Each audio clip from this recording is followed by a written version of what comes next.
All right, this is a story from over the weekend about a bishop who was positive that God was going to protect him from coronavirus. Let's see how that turned out. So he's from Virginia. His bishop, Gerald Glenn, his church is New Deliverance Evangelistic Church in Chesterfield in Virginia. On March 22nd, he held a service and he said, quote, "I firmly believe that God is larger than this dreaded virus. God is larger than this dreaded virus." And said in that same sermon that he was not afraid of death. His church announced his death on Sunday. So he got coronavirus and died. Now, it's again, there's a lot of these stories out there from religious leaders who say Jesus is going to protect him, and it turns out that's not the case. It's not to make fun of, rub it in, etc., of these poor people who have passed away. I'm positive that in his heart, he meant to do the right thing and to protect people. But facts matter. And so these videos are done as a way to help folks understand that when someone tells you, and it doesn't matter what the religion is or what the spirituality is, trust me, some higher source or a thing you cannot see is bigger than science, bigger than medicine, and will protect you more. That's just not true. It's just not true. Facts matter. So unfortunately, it's not just the bishop in this case. 4 family members that attended that service also have coronavirus. Now, they have not passed away, thank God, or science, but they do have it. And so one of it is his daughter, Marguerite Crawley. Her husband also has it. Her mother has it. Her sister has it. She says, though, the daughter does, that has the coronavirus. To be fair to the bishop, he tried to take as many precautions as he could. He had people sit 6 feet apart. They didn't congregate during the service or after the service. He had hand sanitizer. But guys, again, in the as a public service, not to scare you guys, and I don't panic, but it's incredibly contagious.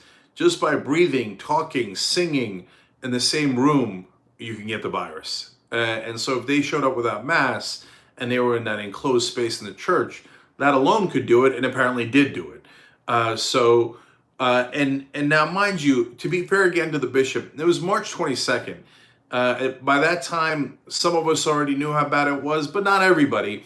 And in fact, Virginia Governor Ralph Northam, Northam, by the way, if you're wondering why I'm having trouble with some of the pronunciations, I had a root canal today, so that might be part of the issue, is my mouth is still a little numb, which the right wing is probably rooting for it to go longer. Anyway, the governor of Virginia had issued an executive order banning all public and private gatherings of 10 people or more the next day.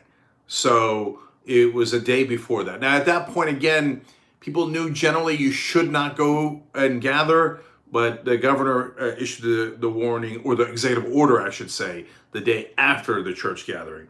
And then finally, the quote here from the daughter is, he wanted to give them a message of hope that it's okay, that this virus is out there. God is out there too, and we believe that God will protect us. See, I'm amazed by people who are just impervious to facts. So the faith of Christians and other religious folks is amazing, and it leads them to do wonderful things. It also leads them to do horrific things.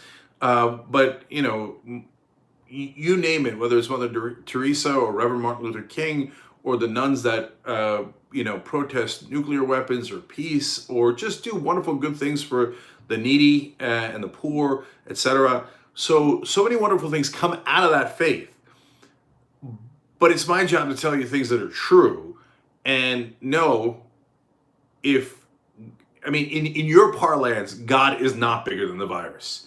If God and virus are having a battlefield in your body, and especially if you're an older person, the virus is going to win. So I don't care what you call it. You guys, oh, Satan won or Beelzebub won or whatever, okay? Honestly, it's all mythology. It's total, utter mythology. Okay, Zeus lost and Poseidon won. Whatever. The bottom line is those things are things that are sometimes wonderful to sustain you and give you hope, sometimes disastrous when you take it literally, but they're not actually fact-based. There is no guy with a beard floating around going, I will now protect you from the virus. Here are people who believed with all of their heart and they got the virus anyway and the bishop died anyway. They're good. How do I know if they're good people? I don't know, but it reads from the story, and I've said this about every preacher that's done this, right-wing or not, evangelical or not. I feel terrible for them. We want to help them. We want to protect them.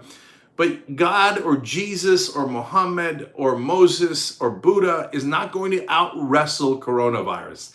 It's not going to happen. It's not a thing. It's not real. We showed you the woman last week saying, no, it's okay. I'm safe. And the reporter asked, why are you safe? She said, I'm covered in the blood of Jesus. No, then you're more likely to get the coronavirus. Now, you're not, of course, actually covered by the blood of Jesus, who lived thousands of years ago and perhaps never even existed. But that's my point. That is, at best, faith. At worst, mythology. But it's definitely not real. It does not protect you from a virus. It cannot save your life.